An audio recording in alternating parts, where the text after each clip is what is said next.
ഇത് വീട്ടിലുണ്ടായ കുമ്പളങ്ങയാണേ. അച്ചമ്മ ഉണ്ടാക്കിയതാട്ടോ. ഒരു കൊല്ലമായി ഇത് വിളവെടുത്തിട്ട് ഇങ്ങനെ സൂക്ഷിച്ച് വെച്ചതാട്ടോ. പായസം വെക്കാമെന്ന് പറഞ്ഞാൽ അങ്ങനെ ഒരു ദിവസം ഒത്തു വന്നപ്പോൾ ഞങ്ങൾ വെക്കുകയാണേ. കുമ്പളങ്ങ നല്ലോണം തൊലി കളഞ്ഞിട്ട് കുക്കറിലിട്ടിട്ട് നല്ലോണം വേവിച്ചുടയ്ക്കണം കേട്ടോ. അതിലേക്ക് കുറച്ച് ഉപ്പിടുക. ഉപ്പിട്ടിട്ട് ആവശ്യത്തിന് ശർക്കര ഇടുക. ശർക്കര ഇട്ട് കഴിഞ്ഞിട്ട് നന്നായിട്ട് ഇളക്കി മിക്സ് ചെയ്ത് പതിപ്പിക്കുക കേട്ടോ.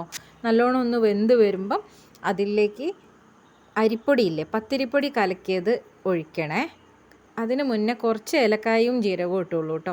അതിലേക്ക് ഈ പത്തിരിപ്പൊടി കലക്കിയത് ഒഴിച്ച് നന്നായിട്ടൊന്ന് വേവിച്ചെടുക്കണം. അത് കുറുകുന്ന വരെ ഇങ്ങനെ ഇളക്കി വേവിക്കണേ. ഇല്ലെങ്കിൽ പൊടീൻ്റെ ഒരു പച്ച ചുവ ഉണ്ടാവും. അത് ഇളക്കിക്കൊണ്ടേ ഇരിക്കണം, ഇല്ലെങ്കിൽ കട്ടയായി പോവും. ഞാനിതിലേക്ക് മിൽമ പാലാട്ടോ ഒഴിക്കുന്നത്, പാക്കറ്റ് പാലാണേ. ഞാനിത് അമ്മ ഉണ്ടാക്കി കണ്ടത് തേങ്ങാപ്പാൽ ഒഴിച്ചിട്ടാട്ടോ. തേങ്ങാപ്പാൽ ഒഴിച്ചാൽ നല്ല രസം. അത് ഉണ്ടാക്കിയപ്പോഴത്തേക്ക് ഇതാ ഓണർ എത്തി കേട്ടോ. അടിപിടിയായേ.